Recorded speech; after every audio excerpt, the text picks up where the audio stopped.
صليت على إبراهيم وعلى آل إبراهيم في العالمين إنك حميد مجيد.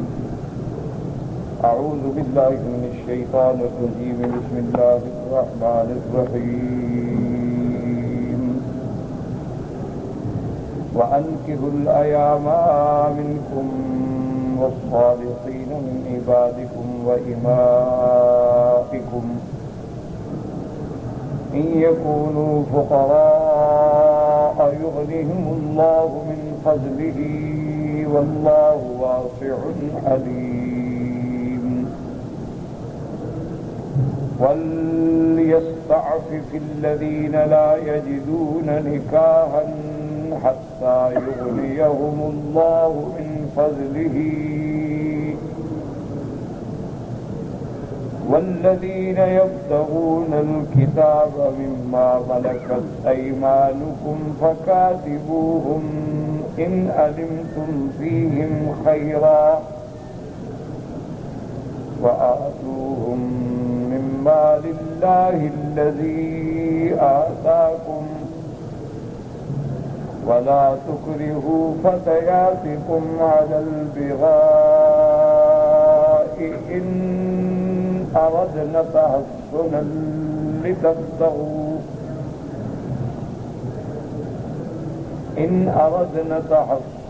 لتبتغوا أرض الحياة الدنيا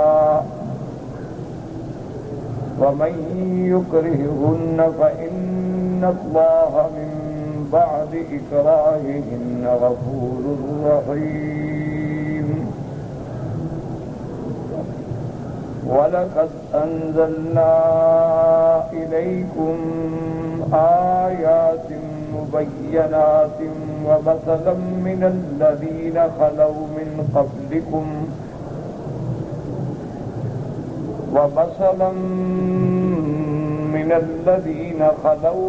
قَبْلِكُمْ وَمَوْعِظَةً لِلْمُتَّقِينَ. جیسا کہ الحمدللہ سورۃ النور کی ابتدا سے ان آیات تک ہم نے پڑھا ہے کہ اس سورت میں زیادہ تر احکام جو ہیں وہ عورتوں کی عفت، عصمت، عزت کے بارے میں ہیں. اسی لیے اللہ تبارک و تعالی نے سب سے پہلے جو معاشرے کی سب سے اشد برائی تھی زنا، اس کا ذکر کیا. حد زنا کے ذکر کرنے کے بعد پھر اللہ تبارک و تعالی نے استئذان و استئناس کا حکم بیان فرمایا کہ کسی کے گھر میں بغیر اذن کے، بغیر سلام کے داخل نہ. ان احکامات کے بعد جو ہم نے سابقہ آیات میں پڑھا ہے، پھر اللہ نے مومنین مردوں کو، مومنات عورتوں کو دو حکم دیے. ایک غض بصر کا کہ اپنے آنکھوں کو نیچے رکھو، نگاہوں کو پست رکھو، اور دوسرا حکم دیا تھا کہ اپنے شرمگاہوں کی حفاظت. پھر اس حکم کے دوران میں آپ نے یہ بھی پڑھ لیا کہ اصل مقصد تو عفت و عصمت کی حفاظت ہے، لیکن بعض ایسے رشتے ہیں کہ جن کے سامنے لا محالہ جانا پڑتا ہے. تو اللہ نے ان رشتوں کا بھی ذکر کر دیا کہ یہ محارم ہیں، ان کے سامنے عورت جا سکتی. اور جو ظاہری زیب و زینت ہے وہ بھی اگر سامنے ہو تو کوئی حرج نہیں. اور اسی طرح یہ بھی بتلا دیا کہ اگر فتنے کا خطرہ نہ ہو، خوف نہ ہو، جیسے نماز میں نہیں ہوتا، ایام حج یا عمرے کے احرام میں الحمدللہ نہیں ہوتا، ہر بندہ اللہ کے گھر پہ آ رہا ہے، دل میں خوف ہے، زبان پہ لبیک ہے، تو ان حالات میں اگر چہرہ کھلا رہے یا دونوں ہاتھوں کی ہتھیلیاں اور پاؤں کھلے رہیں تو وہ معاف. اور نماز پڑھی ہاتھ کھلے ہیں کوئی بات، چہرہ کھلا ہے کوئی بات. پاؤں پہ جراب نہیں ہے، کوئی بات نہیں۔ پھر اللہ نے ان محارم کی فہرست بیان کر دی کہ جیسے تمہارا باپ ہے، جیسے تمہارے شوہر ہیں، جیسے تمہارے سسر ہیں، شوہر کا باپ ہے، جیسے تمہاری اولاد ہے یا شوہر کی اولاد ہے،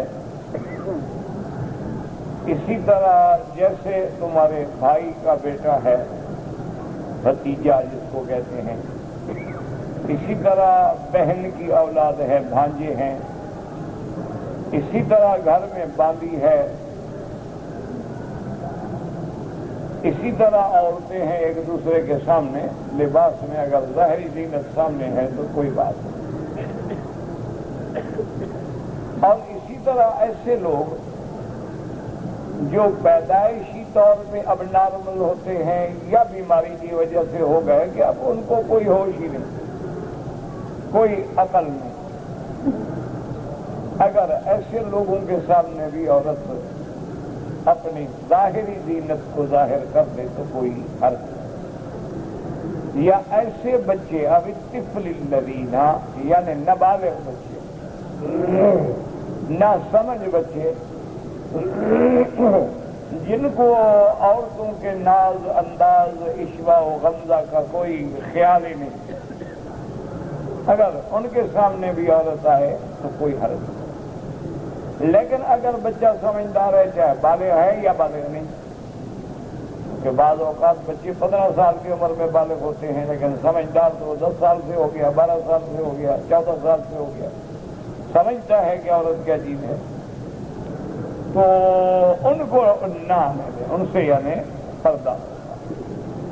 اسی طرح اللہ نے یہ حکم بھی دے دیا کہ جیسے زمانہ جاہلیت کی عورتیں چلتے ہوئے اپنے پاؤں کو زمین پہ مارتی تھی تاکہ ان کے زیور کی آواز سے لوگ متوجہ ہوں، مسلمان عورت کو یہ بات دیکھنی تھی، بلا یضربن بارجلہن، اپنے پاؤں کو ٹھک ٹھک کر کے نہ چلے، ادب سے چلے۔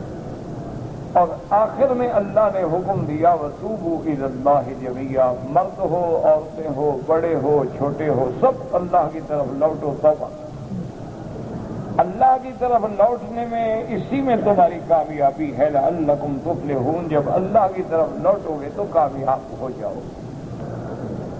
اور لوٹنے کا معنی صرف یہ نہیں ہوتا کہ آدمی زبان سے کہتے میری توبہ استغفر اللہ، نہیں، رجوع الی اللہ کا معنی یہ ہوتا ہے کہ اپنے ان سب محرمات، منکرات، فواحشات، منہیات کو چھوڑ کے اللہ کی طرف لوٹو، اب اللہ کی فرما برداری اختیار،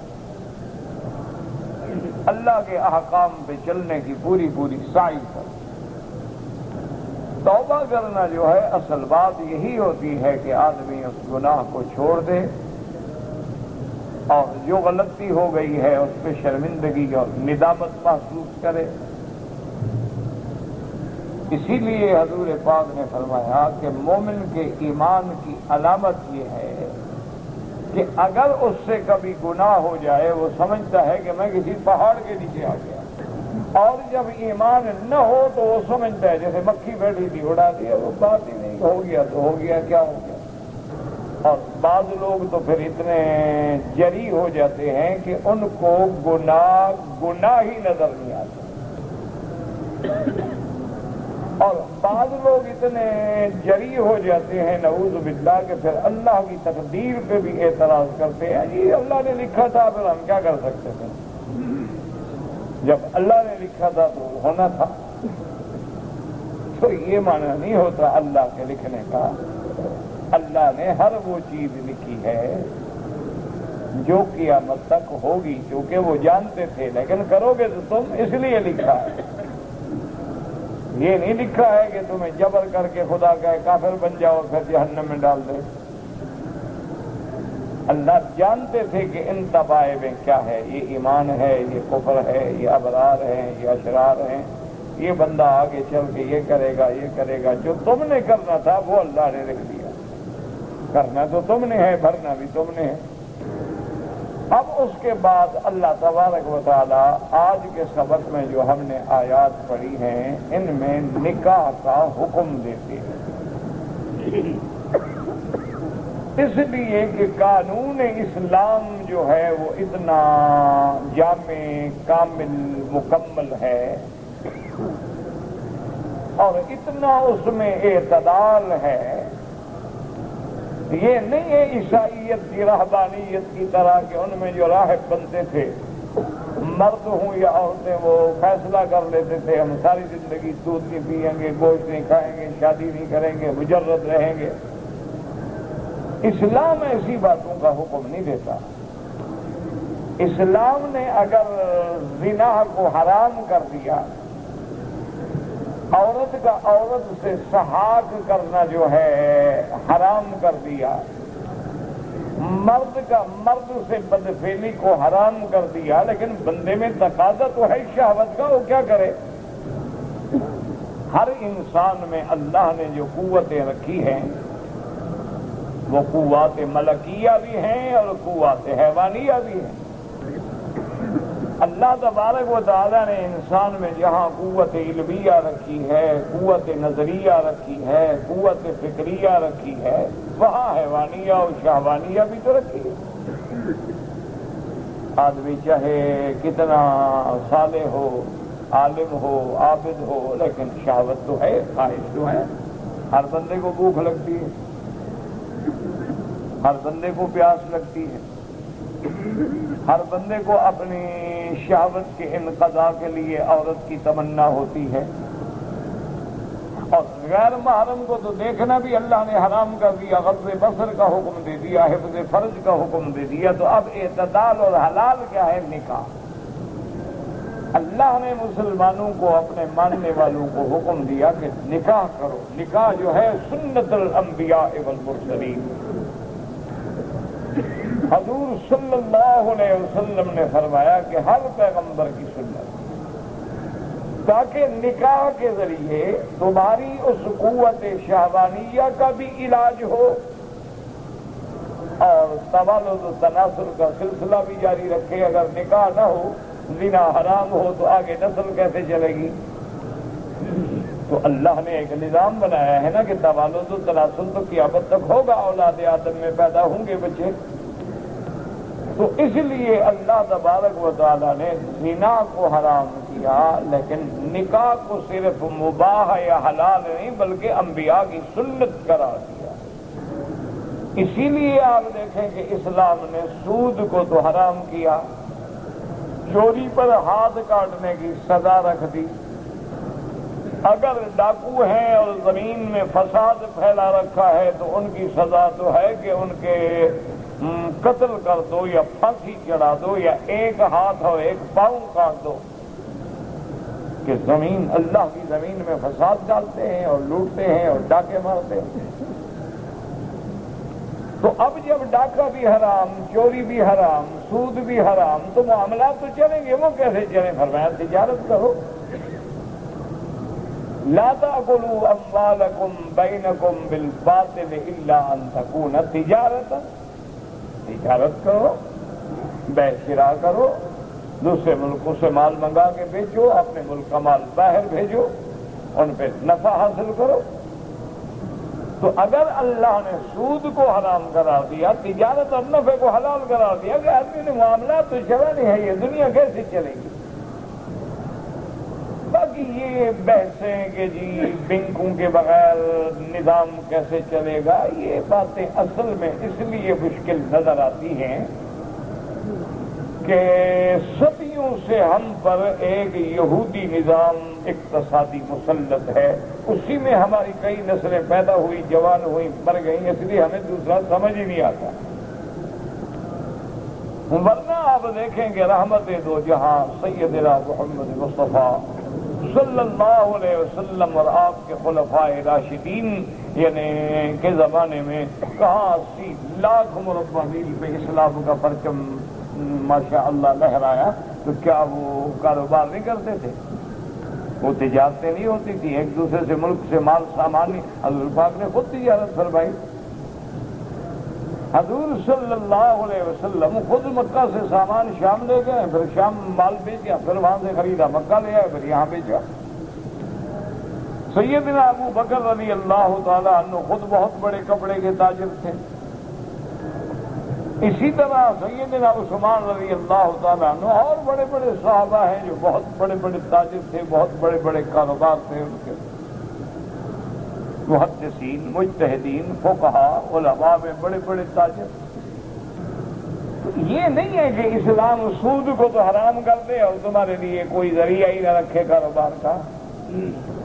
اس کی ایک چھوٹی سی مثال ہے کہ آج سے کچھ عرصہ قبل میرا ایک دوست ہے، اس نے مجھ سے مسئلہ پوچھا کہ حضرت میرے بچے ہیں، 2 لڑکے ہیں اور 2 لڑکیاں ہیں، اب ان کی عمر تقریباً یوں سمجھ لیں 8، 9، 10، 11، 12 سال ایسے عمریں ہیں، تو صاف ظاہر ہے کہ ان کو پڑھنا بھی ہے، پھر شادیاں بھی ہیں، تو ماں باپ کو تو فکر ہوتی ہے نا، اور شرعاً بھی ذمہ داری ہے ماں باپ کی کہ اپنے بچوں کے لیے اچھے گھر ڈھونڈیں، اچھے بر ڈھونڈیں، اپنی طرف سے کوشش کریں، باقی نصیب۔ تو کہنے لگا کہ مجھے کچھ دوستوں نے مشورہ دیا ہے کہ یا تو میں انشورنس پالیسی لے لوں ان کی، یا ان کے نام پہ بینکوں میں پیسے ڈال دوں۔ تو آج اگر میں مثال کے طور پہ 5 لاکھ روپے ایک بچے کے نام پہ ڈال دیتا ہوں تو اتنے عرصے کے بعد وہ 10 لاکھ ہو جائے گا، تو آرام سے اس کی شادی کا مسئلہ حل ہو جائے گا۔ میں نے اس کو سمجھا، نے کہا بھائی یہ تو سود ہے، بینک میں آپ ڈالیں گے سود ہے، انشورنس پالیسی لیں گے تو جوا بھی ہے، سود بھی ہے، یہ تو دونوں حرام ہیں۔ حضرت پھر پیسہ محفوظ رکھنا بھی بڑا مشکل ہے، انسان ہے پیسہ بڑا ہو تو کسی نہ کسی کام میں لگ جاتا ہے۔ میں نے کہا تم اپنے بچوں کے نام پہ ایک ایک پلاٹ لے کے ڈال دو، کسی اچھی جگہ سوچ کے، کسی اچھی اسکیم میں، اچھے علاقے میں، محفوظ جگہ ہو جہاں فراڈ نہ ہو، فریب نہ ہو، صاف ستھرے لوگ ہوتے ہیں۔ تو 4 بچے ہیں، 4 پلاٹ لے کے ڈال دو، تم 10 سال کا جو خواب دیکھ رہے ہو 10 سال کے بعد اللہ اس سے اتنا دے دیں گے جو تمہیں حلال بھی ہوگا اور سود سے بھی بچو گے۔ اس نے الحمدللہ بات مان لی، پلاٹ لے لیے۔ وہ بینک میں تو 10 سال کے پاس پیسے دگنے ہونے تھے نا، وہ 5 سال کے بعد اس کے پیسے جو تھے 3 گنا بڑھ گئے۔ اس نے مجھے کہا حضرت اللہ نے ایسی برکت دی ہے، اس کے تو اتنے ریٹ ایسے اب ہوئے ہیں، ہم سوچ نہیں سکتے ہیں کہ ابھی زمین کیسے مہنگی مہنگی مہنگی ہوتی جا رہی ہے۔ تو اللہ نے حرام سے بچا لیا، تو وہ تو باطل راستے موجود ہیں۔ یہ بندہ نہیں کہہ سکتا کہ میں حرام نہ کھاؤں تو کیا کھاؤں۔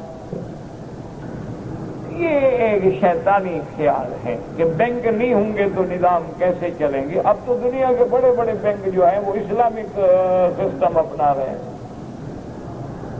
بڑے بڑے بینک دنیا کے اور یہودیوں کے، کافروں کے، وہ بھی اس طرف لوٹ رہے ہیں کہ اسلامی نظام میں تو زیادہ فائدہ ہے۔ تو اب ان کو اب سمجھ کیوں، جب ان کے سامنے اسلام کا اقتصادی نظام رکھا گیا تو اب لوگوں نے اس میں غور کرنا شروع کیا۔ جب آپ نے ان کے سامنے اسلامک سیکٹر رکھا ہی نہیں ہے، اسلامک نظام رکھا ہی نہیں ہے، تو وہ ادھر غور ہی نہیں تھا، ہر آدمی اس سودی نظام میں جکڑا ہوا تھا۔ جب علماء نے اور جب اسلامک کونسلوں نے اور جب بڑے بڑے ہمارے مجمع الفقہی نے اور اسی طرح بڑے بڑے علماء نے وہ سارے کتابیں لکھ کے نظام بنا کے سارا دنیا میں رکھا، اردو میں آیا، پھر انگریزی میں آیا، پھر عربی میں آیا، پھر فرنچ میں آیا، اب دنیا نے اس کو پڑھنا شروع کیا، بینکرز نے پڑھنا شروع کیا، فائنانس والوں نے پڑھنا شروع کیا، اکاؤنٹ والوں نے پڑھنا شروع کیا۔ انہوں نے کہا یار اسلام میں تو زیادہ فائدہ ہے، ہم تو خواہ حرام بھی کھا رہے ہیں اور ہیں بھی گھاٹے میں۔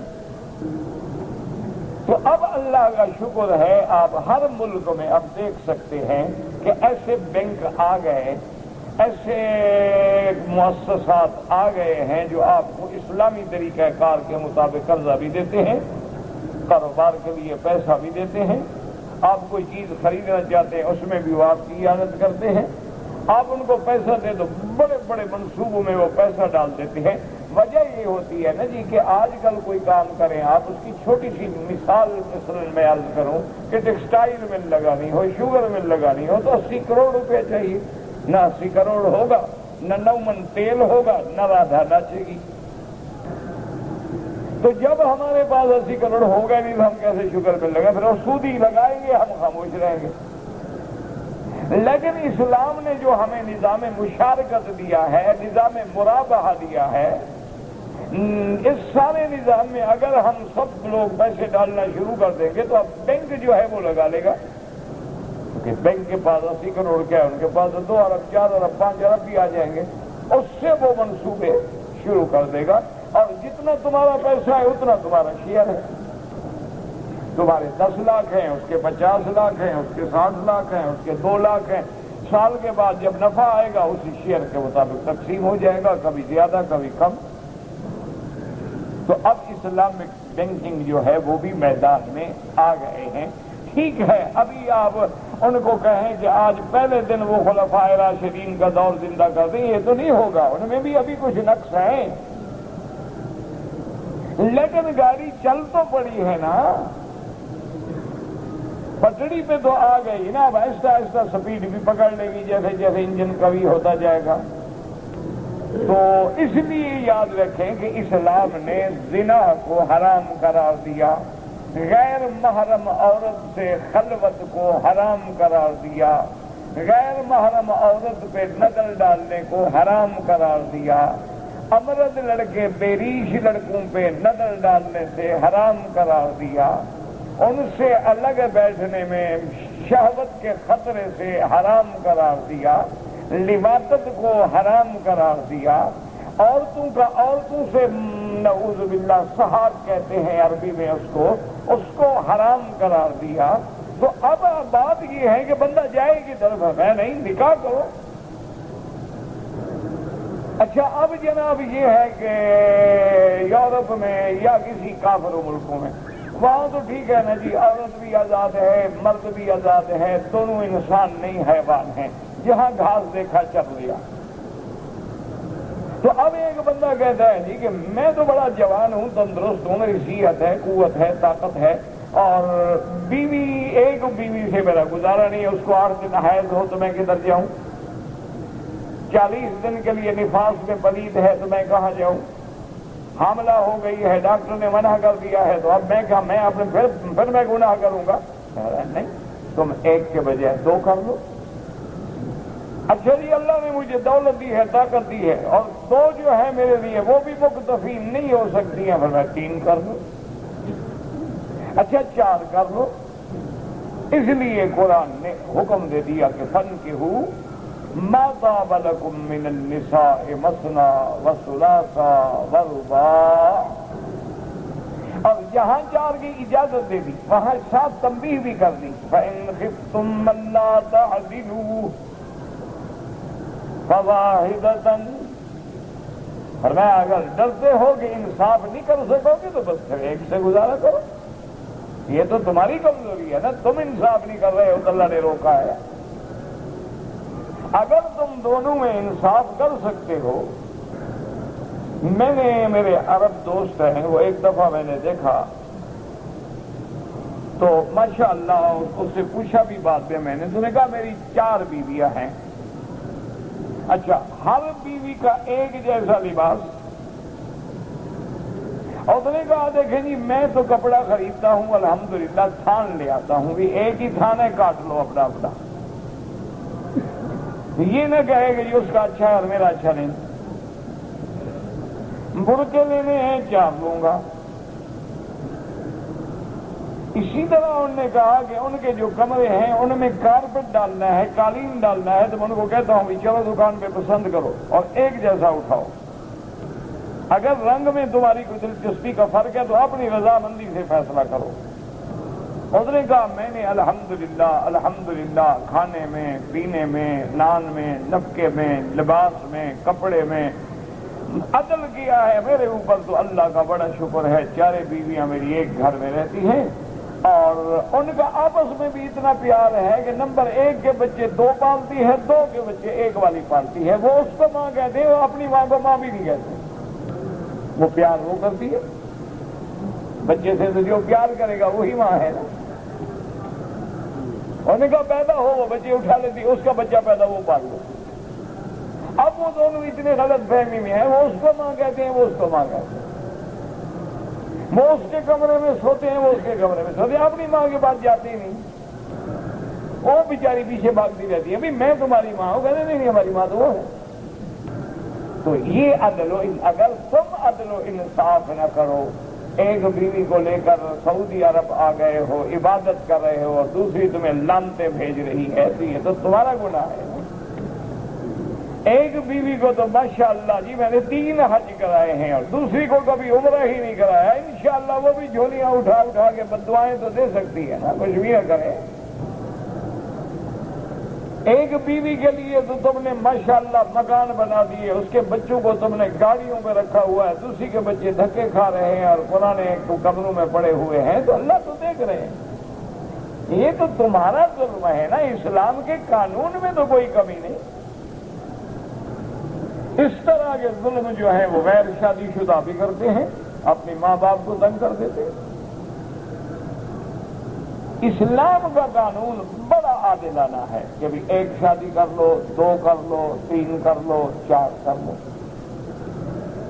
اور پھر حضور رحمت دو عالم سیدنا محمد مصطفیٰ صلی اللہ علیہ وسلم نے فرمایا کہ النکاح من سنتی. فرمایا نکاح کرنا صرف یہ نہیں کہ جیسے کھانا پینا. حضور نے کبھی یہ نہیں کہا کہ کھانا میری سنت ہے، پینا میری. حالانکہ حضور بھی تو کھاتے تھے پیتے تھے، لیکن اس کو سنت الانبیاء نہیں کہا گیا. وہ تو سبھی ضروریات ہے انسان کی، لیکن نکاح کو سنت الانبیاء اور سنتی، اور یہ بھی کہہ دیا فمن رغب عن سنتی، جو میری سنت سے اعراض کرے فلیس منی، اس کا میرے ساتھ کوئی تعلق نہیں. حضور رحمت دو عالم کے صحابہ کرام، اللہ اکبر، پاک نبی کے پاک ساتھی، رحمت دو عالم کے اصحاب خاص آپس میں اکٹھے ہوئے اور مشورہ کرنے لگے کہ بھائی پہلے زمانے کے لوگوں کی عمر ہوتی تھی 300 سال، 400 سال، 500 سال، 600 سال. ان لوگوں نے 600 سال نمازیں پڑھی اور ہم نے پڑھی 40 سال. انہوں نے 600 سال میں حج کیا، ہم نے کیے 40 سال میں. تو ہم ان کا مقابلہ کیسے کر سکتے ہیں؟ لہذا آؤ فیصلہ کرتے ہیں. آئے گا نا، پھر بیوی، اس کا گھر، اس کا پردہ، اس کا پہرا، اس کی حفاظت، اس کے لیے کھانا پینا، تو یہ بڑا مسئلہ ہے. لہذا فیصلہ کرو بھی شادی کرتے نہیں، بلکہ ایسا کرتے ہیں کہ خسی ہو جاتے ہیں. ہمیں شہوت ہو ہی نہیں. جیسے جانور کو خسی کرتے ہیں، بندہ بھی خسی ہو سکتا ہے. آج کل تو خیر اللہ معاف فرمائے میڈیکل ترقی کر گئی ہے، مردوں کی بھی نس بندی ہو جاتی ہے، عورتوں کی بھی ہو جاتی ہے. مستقل شہوتیں بھی ختم ہو سکتی ہیں. سلسلہ توالد و تناسل بھی روکا جا سکتا ہے. اور دوسرے نے کہا کہ چاہیے بھی فیصلہ کرو جی کہ بالکل گوشت وغیرہ یہ طاقت والی چیزیں کھائیں گے ہی نہیں، نہ کھائیں گے نہ جوش آئے گا. انہوں نے کہا ٹھیک ہے بس. انہوں نے کہا یہ بھی چھوڑ. تو نے کہا اچھا ایسا کرو کہ رات کو ساری رات سوتے ہی نہیں. خلاص یہ سو جاتے ہیں نا تو عبادت ہوتی نہیں. دن میں تو لوگ ہوتے ہیں، یہ پڑھنے بیٹھو، یہ آ گیا، وہ آ گیا، وہ آ گیا. رات میں تنہائی ہوتی ہے تو ساری رات ذکر کریں گے، عبادت کریں گے، نفلیں پڑھیں گے، قرآن پڑھیں گے. رات کو سونے کو مجبوری ہوئی تو دن کو کوئی جھٹکا وٹکا کاٹ لیں گے نیند کا. حضور صلی اللہ علیہ وسلم کو اطلاع ملی کہ آپ کے صحابہ نے یہ مشورہ کیا ہے. آپ نے بلایا، آپ نے فرمایا تم لوگوں نے یہ مشورہ کیا؟ اور کہا ہاں یا رسول اللہ، چھوٹی عمر ہے، 70 سال سے پہلے بندہ مر جاتا ہے. بہت کم لوگ ہیں جو 80 90 100 پہ پہنچتے ہیں. تو ہم نے یہ فیصلہ کیا ہے، حضور نے فرمایا ایکم مثلی، تم میں کوئی ہے جو میرا مقابلہ کر سکے؟ یعنی اب تم عبادت کر کے میرے شان کو پہنچ جاؤ گے؟ نے کہا یا رسول اللہ، نبی کے شان کا کون مقابلہ کر سکتا؟ نبی نبی ہوتا ہے، ہم امتی ہیں۔ حضور نے فرمایا خدا کے بندے، پھر یہ کیا خلاف شرع خلاف عقل کام اختیار کر رہے ہو؟ دیکھتے نہیں ہو کہ میں اللہ کا نبی ہوں؟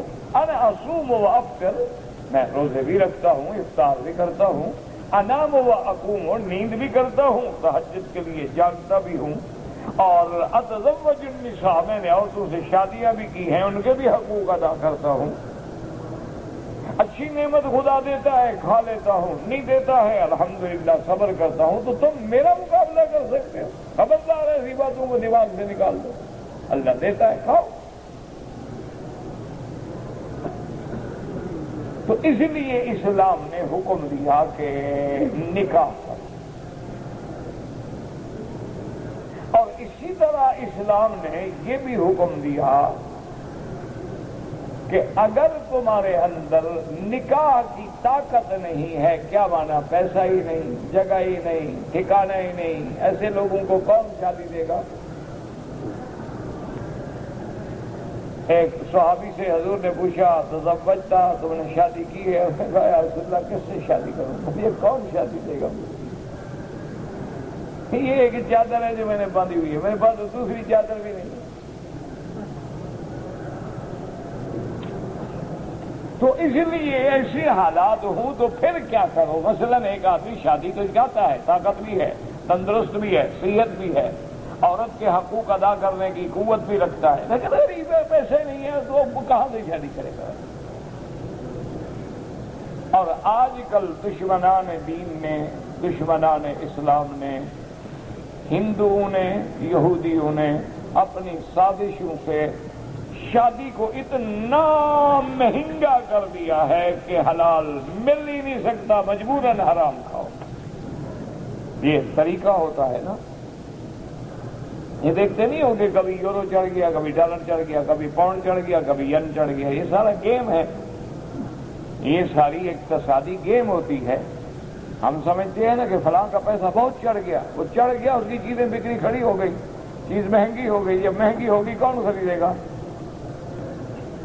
دیکھو نا، اس کی ادنا مثال ہے، ہم جب ابتدا میں 1972 میں یہ کرشیدہ وغیرہ یہ گاڑیاں جو تھی 18,000 20,000 کی مل جاتی تھی، آج وہ 70,000 کی ہو گئی۔ وجہ کیا ہے؟ کرنسی اپ ہوتی گئی، چڑھتی گئی، چیزیں مہنگی ہوتی گئی، انجام کیا ہوگا کہ جن ملکوں کی سستی ہے ان کی بکیں گی۔ اب آپ نے دیکھا ہے ماشاءاللہ کہ اگر کسی اچھی کمپنی کے آپ کوئی جوتا ڈھونڈنا چاہیں، کپڑا ڈھونڈنا چاہیں، میں نے تو ایک دفعہ وہ منیسوٹا میں ایک اسٹیٹ ہے، اس میں اتنا بڑا پلازا ہے کہ لوگ وہاں شاپنگ کرنے کے لیے چارٹرڈ طیارے یعنی اسپیشل ہوائی جہاز بک کر کے آتے ہیں۔ تو میں نے اس پلازے کو ڈھونڈ مارا، مجھے تو کوئی چیز نہ ملے۔ میں نے کہا بھی یہ کیا بات ہے یار، اگر ہم نے یہاں رہ کر بھی وہی کورین اور چینی چیزیں لینی ہے تو اپنے ملک میں جا کر لے لیں گے۔ ہم نے کہا جی اب پورے کاروبار پہ ان کا غلبہ ہے کہ باہر کی اگر اصلی اینک آپ لیں گے تو 600 ریال کی، انہوں نے 4 ریال کی بنا کے بازار میں ڈال دی۔ یعنی آدمی کا دماغ خراب ہو جاتا ہے کہ اینک ہے، فریم ہے، شیشہ لگا ہوا ہے، تمہارے نمبر کا ہے، اور 5 ریال 4 ریال 5 ریال 4 ریال۔ اچھا یہ تو سڑک پہ بیٹھا بستے والا بیچ رہا ہے، وہ بھی تو کما رہا ہے نا، پتہ نہیں پیچھے والے نے زکوٰۃ میں تقسیم کی ہے۔ بھئی یہ بیچنے والا کما رہا ہے، اس نے جس سے خریدا وہ بھی کما رہا ہے، اس نے جس ہول سیلر سے خریدا ہو وہ بھی کما رہا ہے، تو آخر چلی کتنے کی ہے وہ؟ نتیجہ یہ نکلا کہ اب جناب میں جا کر دکان سے 250 ریال کا فریم خریدوں، 100 ریال کے شیشے ڈلواؤں، 350 ریال کا ٹیکا لگ جائے، بازار میں جاتے جاتے میں 5 ریال والی 3 لے کے کیوں نہ رکھ دوں؟ یہ الگ بات ہے کہ اندھا جلدی ہو جائے گا آدمی انشاءاللہ۔ جب چیز سستی ہوگی تو فائدہ تو ہوگا نا کوئی نہ کوئی، انشاءاللہ آدمی اندھا جلدی ہو جاتا ہے، کیونکہ ہر چیز مصنوعی ہے نا، آئی ہے اصل تو ہے نہیں، تو اس کے اثرات تو آئیں گے نا آنکھوں پر، ہر چیز پہ تو آئیں گے۔ ایک دیکھ رہے ایک شیشہ ہے اور قیمتی شیشہ ہے، اسی لیے بڑی گاڑیوں کا آپ دیکھتے ہیں نا شیشے 10-10 20-20 ہزار ریال کا صرف شیشہ ہوتا ہے۔ یہ آدمی ڈرائیو کر رہا ہے 600 میل 200 میل، آنکھوں پہ اثر نہیں ہوگا۔ عام گاڑی کا 50 میل چلائیں تو آپ کی آنکھوں سے پانی آنا شروع ہو جائے گا۔ تو اس لیے بہرحال میرے کہنے کا مقصد یہ تھا کہ اسلام نے اس کا بھی حل بتایا۔ آپ نے فرمایا یا معاشر الشباب من استطاع منکم الباءۃ فلیتزوج، میرے آقا نے فرمایا نوجوانوں جس کو اللہ نے طاقت دی ہے، دولت دی ہے، شادی کرو، نکاح کرو۔ اگر طاقت نہیں ہے فرمایا فلیصم، پھر روزے زیادہ رکھا کرو، فإن الصوم له وجاء، یہ روزے رکھنا جو ہے یہ تمہاری قوت ملکیہ کو ابھارتا ہے، قوت حیوانیہ کو ختم کرتا ہے، یہ بھی تمہاری عفت کا ذریعہ بن جائے گا۔ اسلام نے وہ بھی علاج بتلا دیا۔ اور اسی طرح یاد رکھو کہ اسلام نے یہ بھی بتلا دیا کہ جب تم نکاح کرنا چاہتے ہو تنکح المرأۃ لجمالها ومالها ودینها، حضور نے فرمایا کہ جس عورت کے ساتھ آدمی نکاح کرنا چاہتا ہے یا اس کے جمال کو ڈھونڈتا ہے کہ بڑی خوبصورت ہے، یہ تو جناب حسین اول ہے، یہ تو حسین عالم ہے، اس کے پیچھے دیکھتا نہیں دولت والے دوڑتے ہیں بھاگتے ہیں، بس یہ جس نے حسین عالم کا اعزاز حاصل کیا ہے وہ میری بیوی بنے، لوگ سمجھے دیکھو اس کے گھر میں وہ حسین عالم۔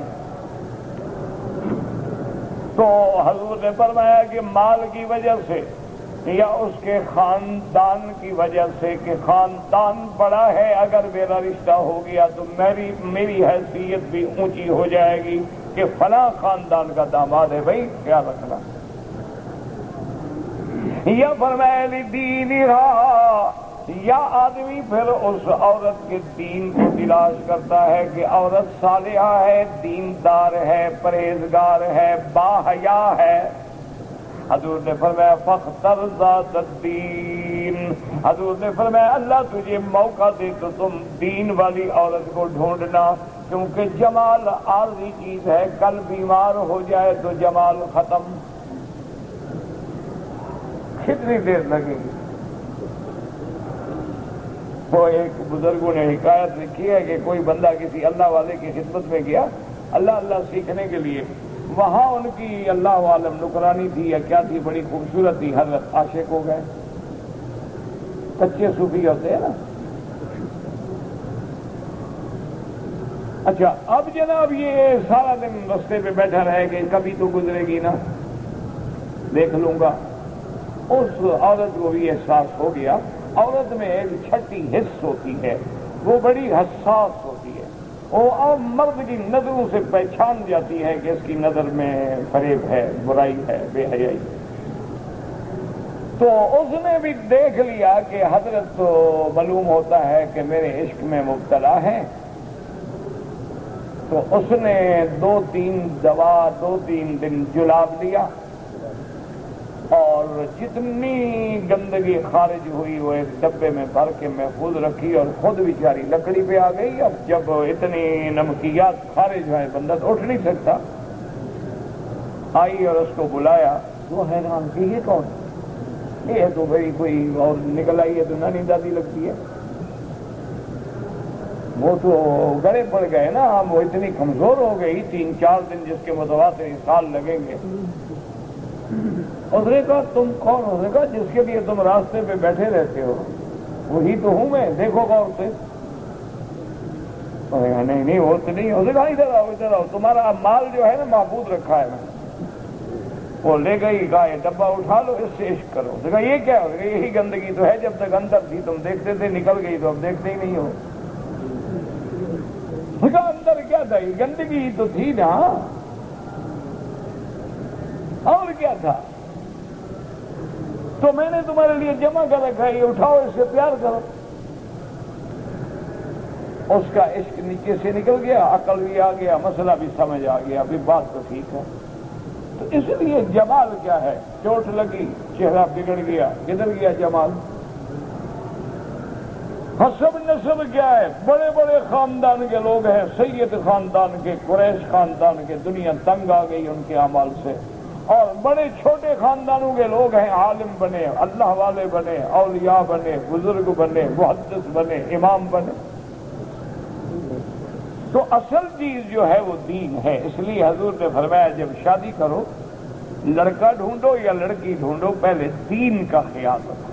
آج سب سے پہلے پوچھتے ہیں جی لڑکا کیا کرتا ہے؟ انہوں نے کہا جی ڈاکٹر۔ اچھا اچھا اچھا، ٹھیک ہے ٹھیک ہے، انجینئر ہے، ہاں جی ٹھیک ہے ٹھیک ہے، اور جی اس نے چارٹرڈ اکاؤنٹنسی میں ٹاپ کیا ہے، اچھا اچھا ٹھیک ہے، سی ایس پی کیا، وہ تو اور اچھی بات، وہ جناب ماشاءاللہ اس نے سی ایس پی کیا، وہ ماشاءاللہ تو اور اچھی بات ہے۔ یہ کوئی نہیں پوچھتا کہ حضرت نماز بھی پڑھتے ہیں؟ امام سے کہو پوچھتے ہو؟ کہو پوچھیں تو تب، جب ہم سارے نہیں پڑھتے تو اس سے کیا پوچھیں؟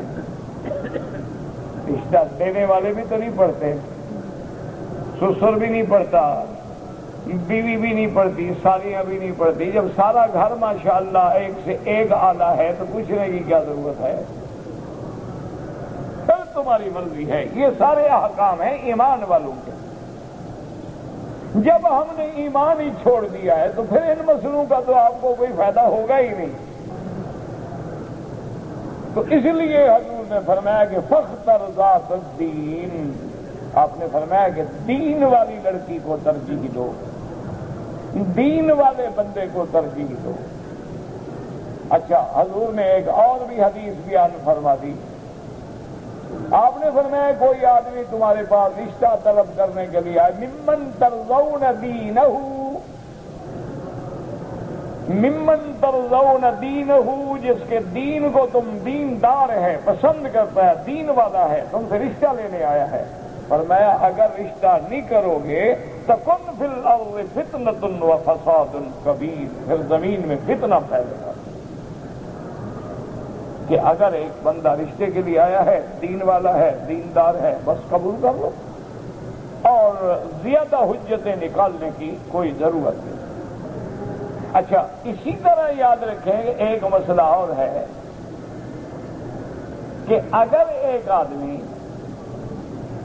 رشتہ کرنے کے لیے آیا ہے اور وہ فقیر ہے، ان یکونوا فقراء، راستہ دے دو بھی کیا ہے، صلی اللہم صلی علی سیدنا محمد۔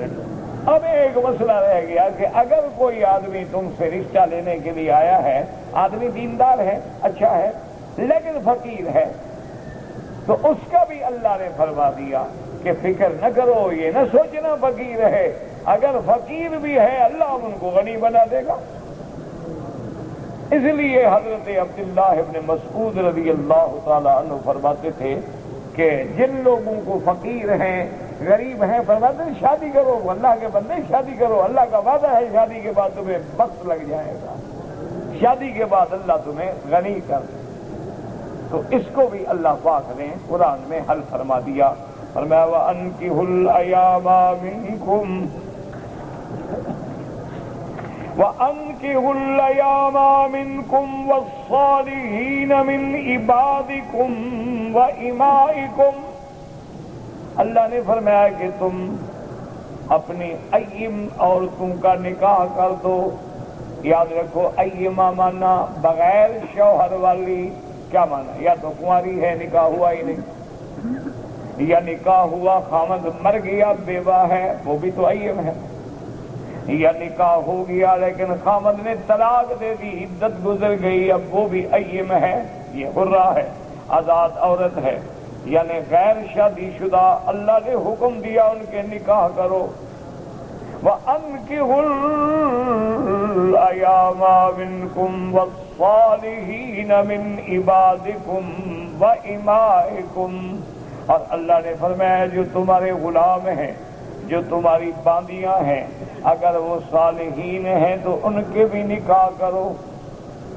صالحین کا کیا معنی؟ علماء فرماتے ہیں یہاں لغوی معنی مراد ہے، معنی یہ ہے کہ وہ شادی کے قابل ہیں، شادی کی قوت طاقت حیثیت رکھتے ہیں۔ بعض ہے لیکن بیچارہ ہے ہی نہ مرد، تو کیا شادی کرے گا؟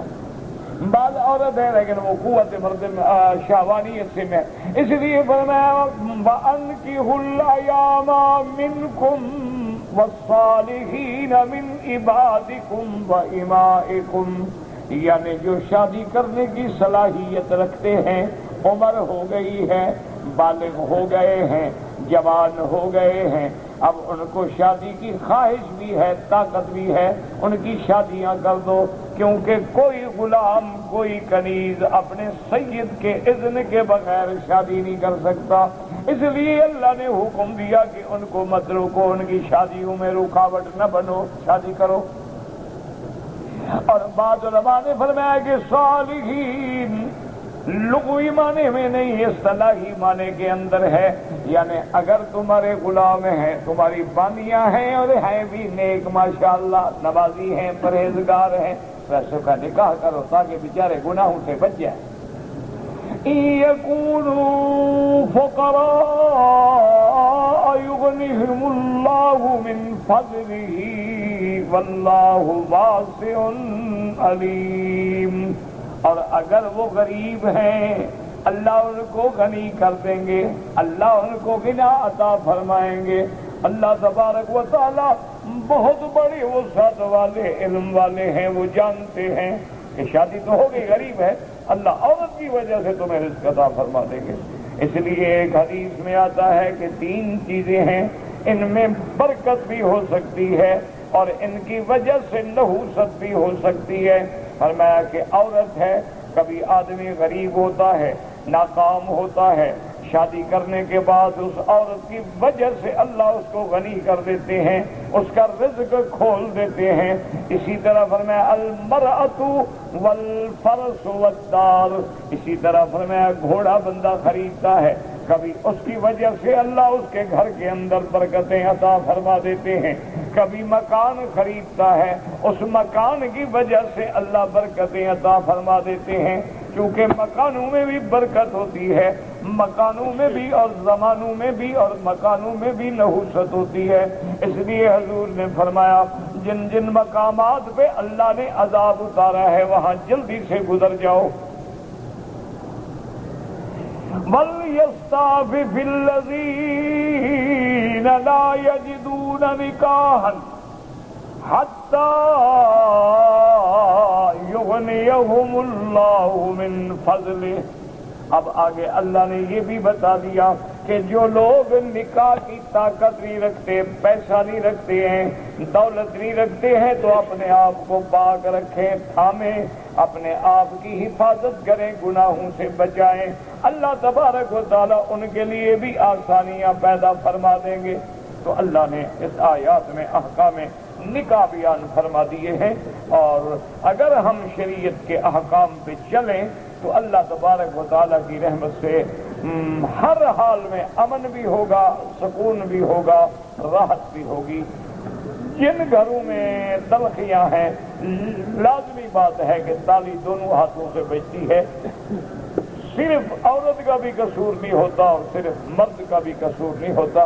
اگر دونوں بیٹھ کے محاسبہ کریں، اپنی اپنی غلطیوں کو سوچیں اور پھر ان کو دور کرنے کی کوشش کریں تو وہی بگڑے ہوئے گھر جنت بن جاتے ہیں۔ اللہ ہر مسلمان کے گھر کو باعث رحمت بنائے اور عذاب رفع فرمائے۔ کہتے جی کہ میں نے اور میری بیوی نے عمرہ کیا، عمرہ کرنے کے بعد جب ہم فارغ ہو گئے تو اس نے میرے بال کاٹ دیے اور میں نے اس کے بال کاٹ دیے، کوئی بات نہیں، ٹھیک ہے، مسئلہ تو بال کاٹنے کا ہے، چاہے نائی کاٹے یا بیوی کاٹے، کوئی کاٹے، اور دونوں چونکہ طواف کر چکے ہیں، صفا مروہ کر چکے ہیں، اب احرام سے نکلنا ہے تو اپنے بال خود کاٹو تو جائز ہے، ایک دوسرے کے کاٹو تو جائز ہے۔ ہاں اگر ایک نے طواف کیا ہے، صفا نہیں دوڑا، وہ نہیں کاٹ سکتا، شرط یہ ہے کہ دونوں احکام پورے کر چکے ہوں، اب صرف احرام سے نکلنا باقی ہے، تو پھر تمہاری بیوی ہے، تم بال کاٹ سکتے ہو۔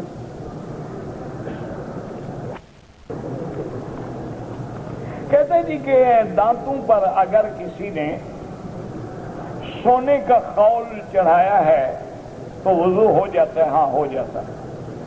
پالش اگر ناخن پالش ہو تو نہیں ہوتا، کیونکہ یہ تہ جم جاتی ہے، وہ جزو ہے، وہ گویا کہ اس عضو کا حصہ بن جاتا ہے، وہ ہمیشہ اسی کے ساتھ رہتا ہے، تو یہ تو اترنے والی چیز ہے نا، اتر گیا لگا لیا، اتر گیا، وہ تو ہر وقت نہیں قول کھینچتے رہتے ہو تم، تو دونوں میں بڑا فرق ہے نا۔ اگر میں نے حج میں کنکریاں مارنے کے بعد فارغ ہو کر اگر کوئی سودا وغیرہ لے کے بیچوں، پہلے بھی بیچ سکتے ہو، احرام میں بھی بیچ سکتے ہو، منع نہیں۔ یہ تو قرآن میں ہے کہ لیس علیکم جناح ان تبتغوا فضلا من ربکم فَإِذَا أَفَضْتُم مِّنْ عَرَفَاتٍ فَاذْكُرُوا اللَّهَ عِندَ الْمَشْعَرِ الْحَرَامِ۔ اللہ نے فرمایا تم پہ کوئی گناہ نہیں اگر تجارت کرو، احرام باندھا ہوا ہے، سودا بھی بیچ رہا ہے، تیرا مسئلہ کہتے جی کہ نکاح کے لیے حق المہر ہونا ضروری ہے، بالکل ضروری ہے۔ کم از کم کتنا ہو، جتنے پہ دونوں راضی ہو جائیں، چاہے 10 ریال نہ دو کیا۔ اور حضور نے فرمایا وہ عورت بڑی خوش نصیب ہوتی ہے جس کی حق المہر کم ہو تاکہ شادی کرنے میں آسانی ہو۔ تو یہ تو کوئی مسئلہ، حق المہر ہونا ضروری ہے، لیکن کتنا ہو جتنا اللہ توفیق دے۔ یہ جو لوگوں نے بنایا نا 25 ریال مہر فاطمی، غلط بات ہے، تو 131 تولہ چاندی تھی۔ کہتے جی کہ میاں بیوی کو ملنے سے پہلے پورا حق المہر ادا کر دیں۔ ہاں، افضل یہی ہے کہ پہلے حق المہر ادا کر دیں، لیکن اگر نکاح میں آپ نے لکھا ہے کہ معجل 10,000 اور معجل بعد میں 10,000 تو وہ بعد میں بھی دے سکتے ہیں، جو آپ نے معجل لکھی ہے وہ پہلے دے دیں۔ بہرحال یعنی یہ نہیں ہے کہ اگر ایک آدمی نے مہر لکھ دی ادا نہیں کیا تو اب میاں بیوی ملے بھی نہیں ملے، لیکن افضل یہ ہے کہ حق المہر ادا کر۔ کہتے جی کہ مسواک اور ٹوتھ برش جو ہے وہ ایک درجہ رکھتے ہیں، ہاں کوئی بات نہیں، مسواک کے قائم مقام ہی ہے نا، وہ بھی تو ایک مسواک ہی ہے۔ باقی جو چیزیں میرا بھائی حضور کی زمانے کے قریب ہوں گی وہ چیزوں کا ثواب تو زیادہ ہوگا، کیونکہ حضور پاک نے تو لکڑی کا پیلو کا مسواک استعمال فرمایا ہے، تو اس کا استعمال کرنے میں زیادہ ثواب ہے۔ لیکن اگر کوئی برش بھی کرتا ہے تو ٹھیک ہے، گویا مسواک تو اس نے کیا ہے۔ کہتے جی کہ شادی کے بعد لڑکے کے والدین زور دیتے ہیں کہ بہو ہمارے ساتھ رہے، لیکن وہاں پر دیور ہوتا ہے اور فلاں ہوتا ہے اور یہ ہوتا ہے۔ اصل بات یہ ہے نا کہ بھی وہ تمہارے والدین کے ساتھ تمہیں رکھنے نہیں چاہتی نا، جنہوں نے تمہیں پیدا کیا، جوان کیا، تیری شادی کی، تم یہی حق ادا کر رہے ہو کہ شادی کے بعد بھاگ جاؤ۔ یعنی بے حیائی کی بھی کوئی حد ہے بھائی، جنہوں نے تمہیں پالا پوسا، جوان کیا، تیری شادیاں کی، تیری خوشیاں دیکھی، تیری شادی کے لیے قرضے اٹھائے تاکہ ہمارے بیٹے کا نام اونچا ہو جائے، اب شادی ہو گئی، اب یہ علیحدہ رہنا چاہیے، حاجی رہنا چاہیے۔ جو والدین کے نافرمان ہیں بالکل علیحدہ ہو جائے، دفع ہو جائیں ایسے لوگ اپنے والدین۔ جو وقت ہے اب ان کی خدمت کرو، اپنی بیوی کو کہو تمہارے والدین کی خدمت کریں، ان کو خوشی پہنچاؤ، راحت پہنچاؤ، سکھ پہنچاؤ۔ اب ان کو اب تم خوشیاں سمیٹنا چاہتے ہو تاکہ ہم پر کوئی چیک کرنے والا بھی نہ ہو، ہم رات کو پھریں، بیچ پہ جائیں، جہاں جائیں، ماں باپ تو دیکھیں گے نا کدھر گیا تھا۔ یہ اس لیے علیحدہ ہونا چاہتے ہیں، کوئی شرافت سے نہیں علیحدہ ہونا چاہتے۔ بالکل گناہ گار ہے کہ ماں باپ کو چھوڑ دے بیوی کے لیے۔ یہ تو ہوتا تھا کہ ماں باپ کے لیے بیوی چھوڑ دے، یہ الٹا کام ہے کہ بیوی کے لیے ماں باپ کو چھوڑ دے۔ کہتے جی کہ بیوی سے کتنی دیر تک آدمی دور رہ سکتا ہے؟ ویسے تو اصولاً 6 مہینے سے زیادہ نہیں رہنا چاہیے، لیکن مجبوری ہے، بیچارہ نوکری پہ آیا ہے، 2 سال سے پہلے چھٹی نہیں مل سکتی، بیوی کی عزت محفوظ ہے، امن ہے، اہتمام ہے، اور اس نے اجازت بھی دی ہے تو رہ سکتا ہے، ورنہ اپنے بس میں ہو تو 6 مہینے سے زیادہ الگ نہ رہو۔ کہتے جی کہ ہماری چھٹی کا وقت 12 بجے ہوتا ہے، لیکن ہمارا سپروائزر 11 بجے چھٹی کر دیتا ہے، 1 گھنٹہ ہوتا ہے، تو ہم اس میں طواف کریں، نفل پڑھیں، جو کچھ کرو، لیکن بہرحال کمپنی کو پتہ ہونا چاہیے کہ بھی 1 گھنٹہ پہلے، کیونکہ آپ کمپنی کے ملازم ہیں، سپروائزر کے ملازم نہیں، تو اگر آپ ان کی کمپنی کے وقت میں سے 1 گھنٹہ کھا رہے ہیں تو پھر تو حساب دینا پڑے گا۔ ان کو بتا دیں کہ جی ہم کام ختم کر لیتے ہیں، 1 گھنٹہ بچ جاتا ہے، اجازت ہو تو ہم طواف کرتے رہیں۔ میرے چچازاد بھائی کے بہو کینسر کی مریضہ ہے، اللہ ہر بیماری دور کرنے پہ قادر ہیں۔ اللہم اشفنا واشف مرضانا ومرضى من اوصانا واستوصانا ومرضى المسلمین۔ کہتے ہیں جی کہ حضور پاک کا جنازہ، میرا بھائی حضور کا جنازہ کسی نے نہیں پڑھایا، حضور امام الانبیاء ہیں، حضور معصوم ہیں، ان کو ہمارے جنازے پڑھانے کی ضرورت ہی نہیں تھی۔ صحابہ اندر جاتے تھے، 10 کی جماعت بنا کے کھڑے ہوتے تھے، درود پڑھ کے باہر آ جاتے۔ ان حضرات نے بس دماغوں میں ایک شبہ ڈالے ہوئے ہیں نا کہ نبی کا جنازہ نہیں پڑھایا اور نبی کا جنازہ نہیں پڑھایا۔ انا للہ و انا الیہ راجعون۔ میں بیمار ہوں، مجھ سے چلنا مشکل ہے، تو طواف زیارت کا رش ہوگا، تو آپ 8 تاریخ کو احرام باندھ کے نیت کر کے طواف بھی کر لیں ریڑی پہ، صفا مروہ بھی دوڑ لیں اور عرفات چلے جائیں۔